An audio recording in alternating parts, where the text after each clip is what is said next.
เห็นบ่บ่แพ้ช่างนิ้วนะพี่น้องเอ้ยนี่นะใส่กำลังเลยว่าหยอกว่าม่วนว่าหัวเด้อพี่น้องเด้อเนาะยากเลยอุ้ยพี่น้องเอ้ยคักเดี๋ยวนี้สบายดีหำแหล่ใช่ไหมพี่หำยังดอก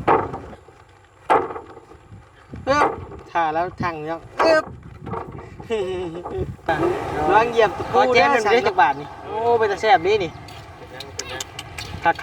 กอุ้ยเจ้ย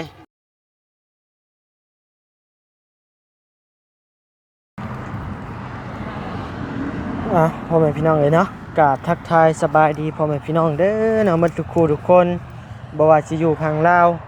พังไทยและก็ต่างประเทศเด้อพี่น้องเด้อเนาะมาพบมาพ้อกับบ่าวนิวอีกแล้วพี่น้องเลยเนาะเปิดคลิปเปิดภาพมาบาดนี้พี่น้องเลยเนาะมาเบิ่งนานพักบุ้งก่อนพี่น้องเลยเนาะมันก็สิเป็นตาใหญ่อยู่บ่พี่น้องเลยเนาะสิพอสิได้กินน้ำอยู่บ่เนาะน้ำพักบุ้งเฮานี่ก็ได้เนาะพี่น้องเนาะเปิดคลิปเปิดภาพมาบัดนี้พี่น้องเลยเนาะมาเบิ่งความคืบหน้าเฮือนน้องสายฟ้าเด้อพี่น้องเด้อเนาะหลังจากพายุกระลุดหย่อนลงแล้วน้อยเล็กน้อยนะพี่น้องเนาะลดหย่อนลงได้เล็กน้อยพี่น้องเลยแต่ก็ยังมีผลมาอยู่นะพี่น้องเนาะแต่ว่าทางก่อสร้างมันก็ดำเนินการแล้วพี่น้องเลยกำลังสิลงมืออีกรอบนึงนะพี่น้องเนาะเอาก่อนอื่นนั่นกะนี่ได้พี่น้องเลยเข้ามาเยี่ยมมายามก่อสร้างก่อนอีกเท่านึงพี่น้องเลยก็เห็นยังพอสร้างสบายดีเด้อโอ้น้ำไม้นี่แล้วฝนตกพาลงแล้วคิกเป็นไว้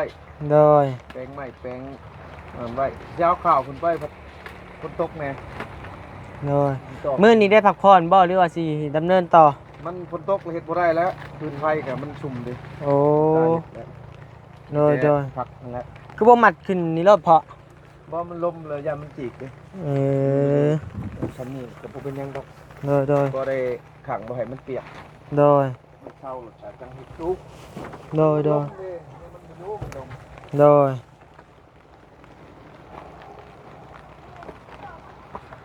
อันนี้ใครใส่พยางมันหยุดไปหยุดมาภายในใส่ยางตัวได้ยินว่าจะสิมั่งอันนี้บ่มั่งล้านบ่มันจะมั่งล้านนี่แล้วบ่เอามั่งฮะสิสวยเป็นกำลังใจให้เพราะว่ามันบ่ย่านไฟจับดิโดยมั่งใครอยู่เนาะมั่งไว้เลยเก็บข้าวเก็บนั้นโดยพากันกินข้าวกินน้ำแล้วบ่พอสร้างมื้อนี้แม่นสบุญซื้อผมกินมาแล้วก็สบุญมาบ่แม่นดีแล้วพี่น้องเอ้ยเนาะสบุญมาแต่เช้าแท้อันนี้เพิ่นมาแต่จักโมงพอสร้างประมาณ9 โมงบ่โอ้ชั่วโมงมาไวเนาะสบุญนี่เนาะแม่นก็บอกแล้ว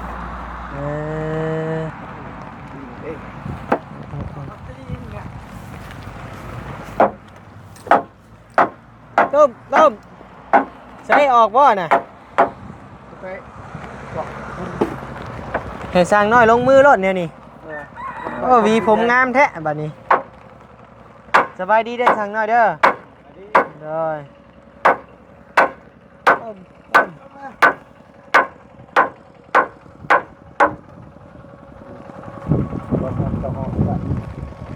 รอดจะปกคู่ไว้จะเห็นข่าวแล้วบ่งัดกันเลยซะบ่มีเล็กแสลงบ่มีเล็กแสลง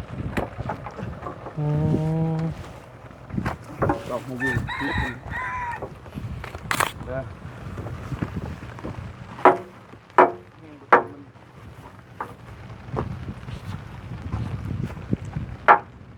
ต้ม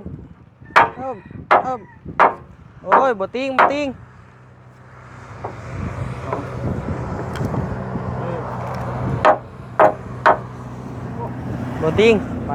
งัดเลยเอาปัดตีฮะเล็กปัดตีไปใช่น่ะ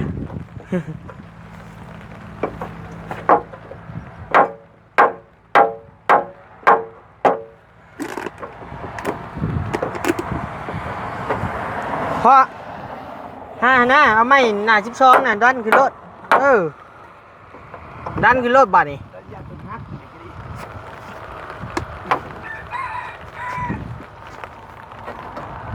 นี่จะดันขึ้นรถนะซับปั้งรถ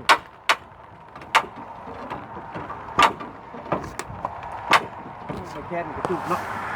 ถูกรถเดินมาละเป็นยังมันสิบอกขึ้นทางนั้น ปึ๊บตึบเรียบร้อยเห็นบ่บ่แพ้ช่างนิ้วนะพี่น้องเอ้ยนี่นะใส่กำลังเลยว่าหยอกว่ามวนว่าหัวเด้อพี่น้องเด้อเนาะปล่อยลงช่างน้อยเปิดลงเจ้าบานนี้ลงงัดตะปูไว้งัดตะปูออกเรือบ่พอไหม48นี่หน้าสิเรือเนาะโดยเรืออยู่เป็นจังสีกระเทียนโอ้ไปเดินไปทอนตะปูไว้หยิบไปจะหน่อยจะเอาขึ้นขึ้นปวดเท้าเลยก็ออกงัดออกไอ้เด็กนี่เย็นตอกเล่นปูกับบัดนี่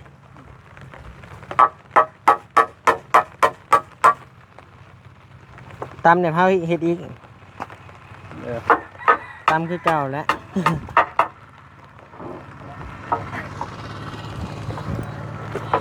แค่จะได้ขึ้นแหละขอยานดอกปัดโดย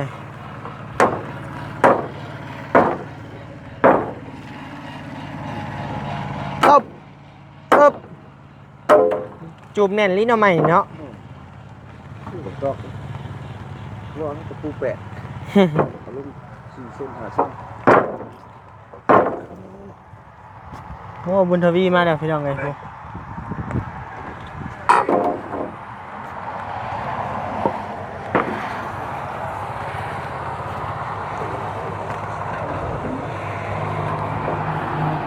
ไปกับลุงไปตลาดพี่น้องเอ้ยน้องบุญทวีเนาะ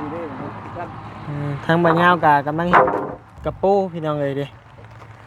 ซื้อกระปูมาเฮ็ดกินว่าซั่นแต่ซื้อทางมาเลยพี่น้องเอ้ยทางเฮือนสแตลแหละใกล้ๆบ้านสแตลใกล้ๆบ้านพ่อเพิ่นนี่แหละปินหน้าใส่กันเลย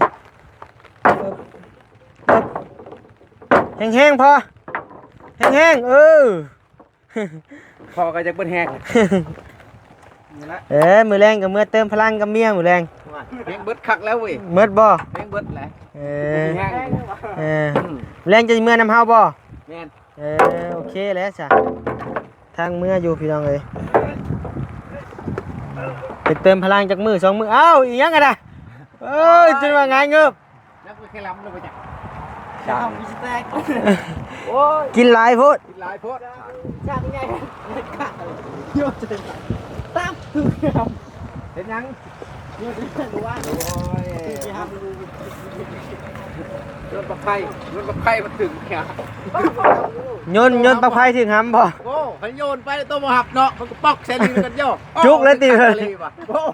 ไม่จักมันถึงยามไม่ใช่ครับ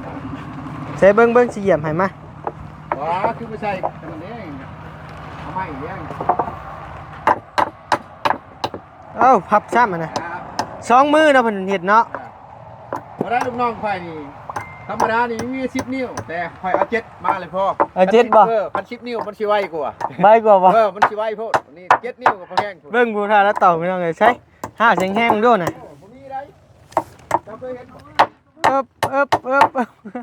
2 นิ้ว2 นิ้วแล้วไปธรรมดาเลยพี่น้องเอ้ยเนาะวันนี้ก็ว่าอันนี้แล้วมือเดียวแล้วก็ได้ร้อยลิสั่งหน่อยนี่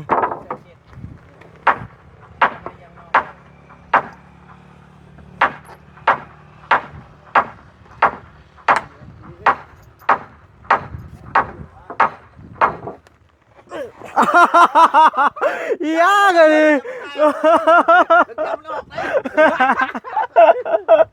อุ้ยยังไงคักเดี๋ยวนี้คักว่าน้อยนี่เนาะสั่งน้อยพี่น้องเลย สั่งจิตพี่น้องเอ้ย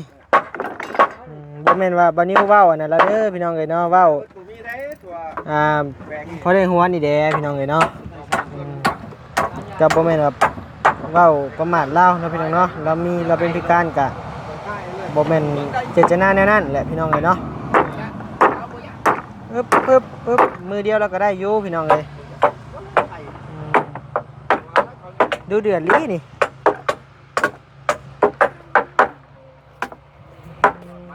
สบายดีหำแหล่ใช่ไหมพี่หำสบายดีเด้อพ่อลุงมาได้ทางได้ยิบแยงบ่แล้วหรือบ่เพิ่นบอกว่ามื้อเช้ายิบแยงมาใส่อันนี้ให้ลูกให้ร้านนี่ติ แม่นแหละ โอ้ดีแล้วพี่น้องเอ้ย บ่มีวันนี้ไปหาเลาะหา ฮอดดงเห็นทับ แม่นแหละ ลืม หมดแล้ว โดยให้แต่มาฮอดเฮาก็ได้ใช่น่ะเอิ้นหยังอ่ะกินฮอดลาบซีนบ่มื้อหน้าจังซื้อมาให้กินอีกโดยมื้อหน้าเลยฮะจังสิบอกเจ้าทักมา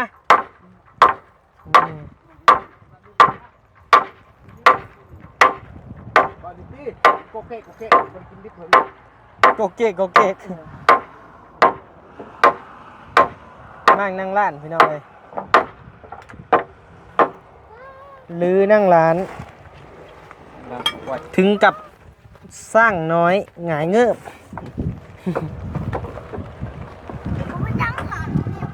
ฮะยังสบายแท้น่ะ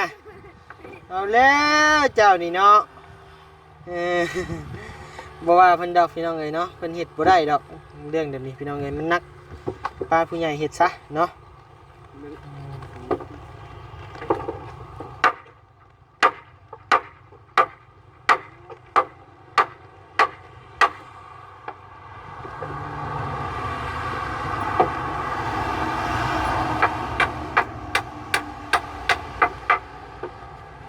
เล็กตะปูพอมาซื้อแล้วบ่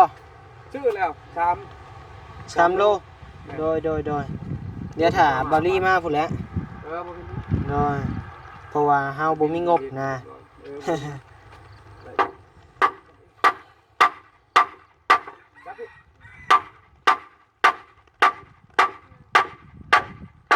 ค้อนอย่างน้อยพุ่นเนาะพ่อเนาะ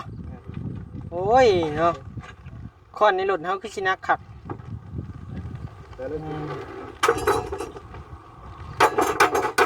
ค้อนกับสร้างน้อยน่ะก็สินักอยู่เนาะสร้างน้อย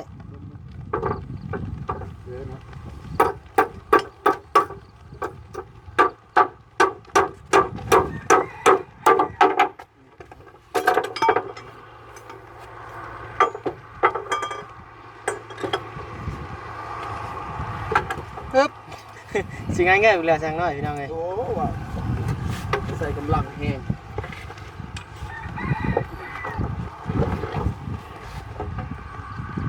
ยิงนักครับ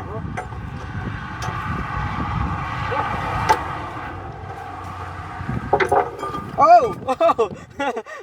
ลอยนี่เจ้าดิใส่น้อยซื้อแล้วซื้อน้อยบ่พอซื้อน้อยบ่ เดือน บ่เดือนแต่คือเราสั่งน้อยซะ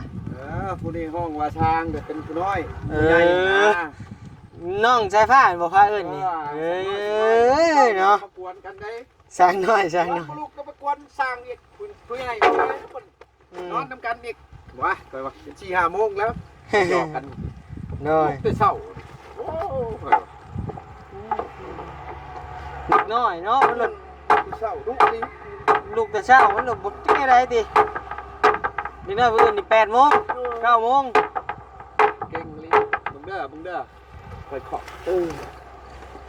มากมั่งนั่งร้านพี่น้องเอ้ยเพราะว่าพอมันมีบันไดแล้วเนาะก็เลยมั่งออกซะมันเกะกะ มางอก ให้มันโล่งหูโล่งตาซะเนาะพ่อเนาะ แม่น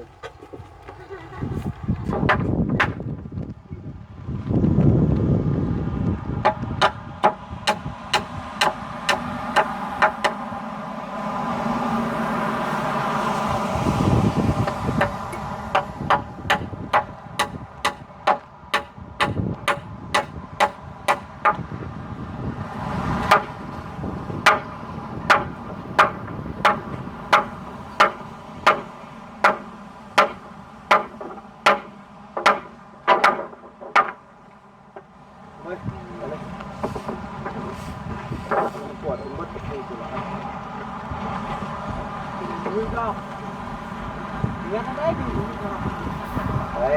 นี่เบิ่งละ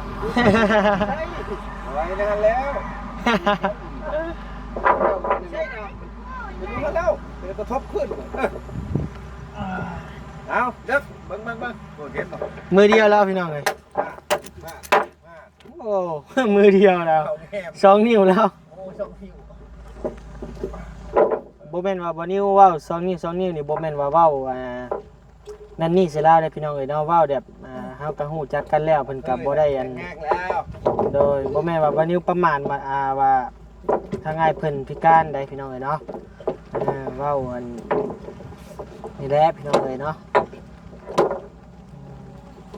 เพราะว่าทางอ้ายเพิ่นก็เป็นมาแต่เกิดนะพี่น้องเอ้ยเนาะไผก็บ่อยากเป็นบ่อยากมีดอกแบบนี้เนาะแต่เฮ็ดจังได๋ซะเสร็จกล้ามแล้วเป็นหมัดๆเนาะมาอยู่นี่แล้วตุ้ยคือได้ผู้พี่น้องเอ้ยสิโฟนแล้วเจ้าบ่สั่งน้อยเจ้ารู้สึกว่าจะตุ้ยขึ้นบ่ นักกระโตแล้วว่ะขึ้นกี่ดีป่ะ นักกระโตเลย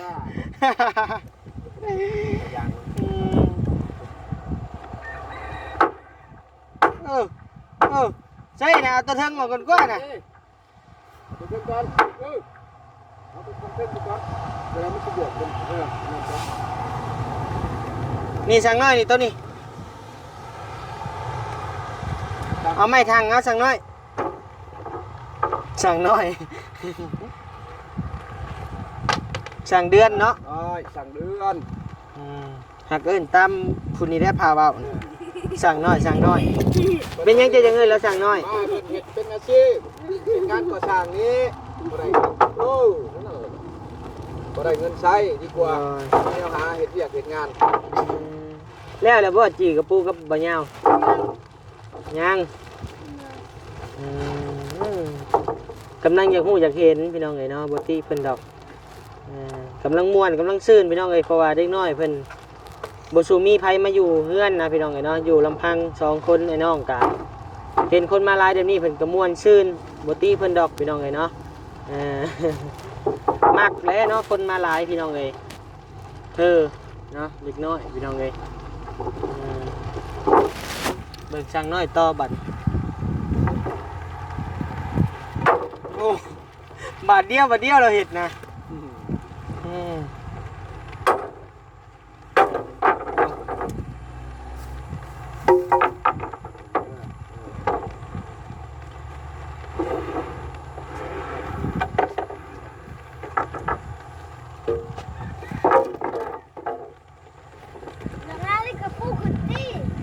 จังไรแล้วก็ตอกงอก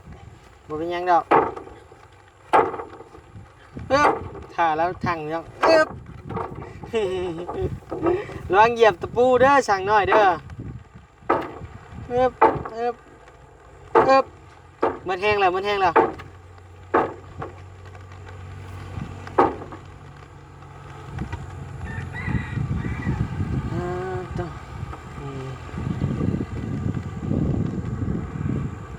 ดนี้จะขึ้นไปเทิงให้พี่น้องได้เบิ่งเด้เนาะฮอดคันได้แล้ว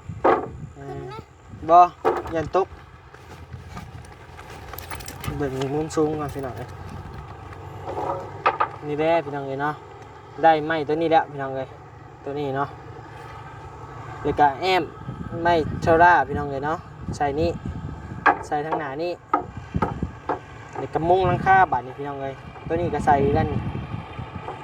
แล้วก็มุงหลังคาขึ้นบัดนี้แล้วก็แล้วเสร็จสิ้นพี่น้องเอ้ยเนาะบัดนี้อ่านเบิ่งนี่คันนี้พายุบ่เข้านี่บ่เกินอีกประมาณ4 มื้อแล้วเลยบัดนี้เบิ่งเนาะขาดเดาซื่อๆได้พี่น้องเอ้ยเนาะ แต่ก็บ่อาจเกินนั่นดอกพี่น้องเอ้ยเนาะมันก็โอ้งานละเอียดพี่น้องเอ้ยนี่คักอยู่เนาะทางพอสร้างมันเฮ็ดก็ได้สีมือก็บ่ต่างหยังกันกับทีมงานโรงงานนะพี่น้องเนาะการต่อไม้การความละเอียด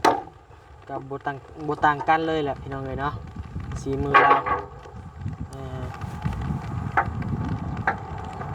ขับโยน้ำหับโยพี่น้องเลยมันนี้ขึ้นไปโยมเบิ่งกับบัวสันบัวค้อนนะพี่น้องเลยเพราะว่ามันเป็นซาวดินแน่เนาะพี่น้องเนาะเลยก็คะแนนว่าจุดทึงมันหมั่นมันแน่นเลยก็โอเคแล้วบาดนี้ลมพายุเข้ากับบัวปิ้วพี่น้องเลย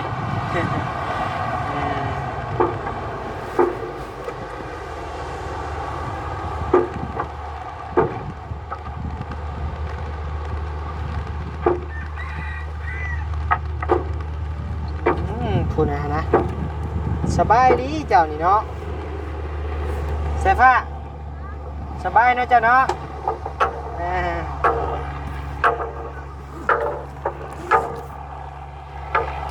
จังหน่อยไม่ตกทับหัวอีกแล้วเนาะ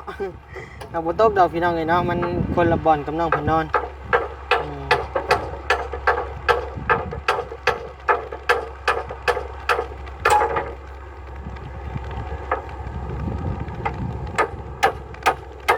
ใช้ไปเบิ่งมะยาวกันพี่น้องเอ้ยเพิ่นเฮ็ดหยังเนาะอันนี้ก็จึงเป็นหมดพี่น้องเอ้ยผู้ทางพอสร้างเพิ่นเฮ็ดเนาะเพิ่นทางคู่มือจูดคู่มือพี่น้องเอ้ยแป้นหมดนี่ยังเหลือแต่เบิ่งนี่พี่น้องเอ้ยที่ยังหกนี่แป้นหมดผู้เราเฮ็ดละทางเนาะมันก็คือคนอยู่แน่พี่น้องเอ้ยบาดนี้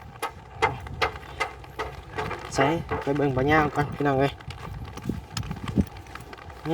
น้องบุญทวีก็มาแล้วน้องเอ้ยมากับลุงกินนี่สบายดีเด้อน้องบุญทวีเป็นตากล้องแล้วบ่นี่มือโป้ได้พี่น้องเอ้ยนี่ได้มือถือไฟดาดอ้าวตากล้องมือโป้มือถือไฟดาดยังวะคือหอมห่วยๆแทบบาดนี่หอมห่วยๆห่วยๆสบายดีเด้อว่าญาเด้อโดยขอแจมนั่นไปได้จักบาทนี่โอ้เป็นตาแซ่บดีนี่คักอุ้ยเจ้าเอ้ยตาแซ่บลี่ก็มาแล้วใช่บ่ดีใช่โอ้มาแล้วพี่น้องเอ้ยมาแล้วพระเอกขี่ม้าขาวมาแล้วพี่น้องเอ้ย8291พี่น้องเอ้ยเนาะฮะปันไดบ่บ่ยาวซะพี่น้องเอ้ยเป็นพระเอกเนาะคือสิได้อยู่แม่นบ่นี่บ่ยาวเป็นพระเอกได้อยู่แม่นบ่เอาพี่น้องเอ้ยเนาะทั้งลูกพี่ใหญ่เฮาก็มาแล้วถือว่าใหญ่กว่าบ่เตียงอีกพี่น้องเอ้ยเนาะหุ่นได้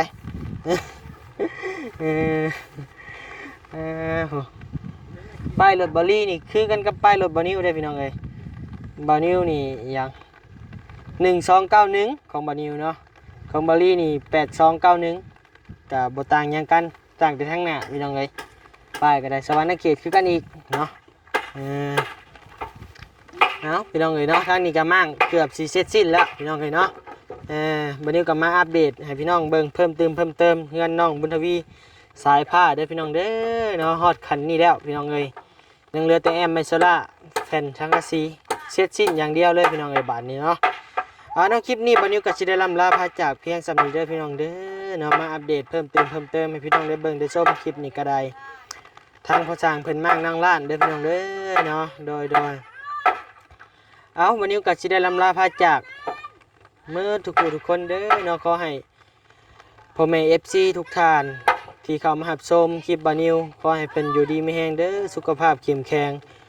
อยู่เป็นห่มโพห่มไส้ให้ลูกให้หลานตลอดปีตลอดไปเด้อเบิ่งคลิปบานิวบ่ข้ามโฆษณาเนาะบานิวก็ขอบใจหลายๆโดย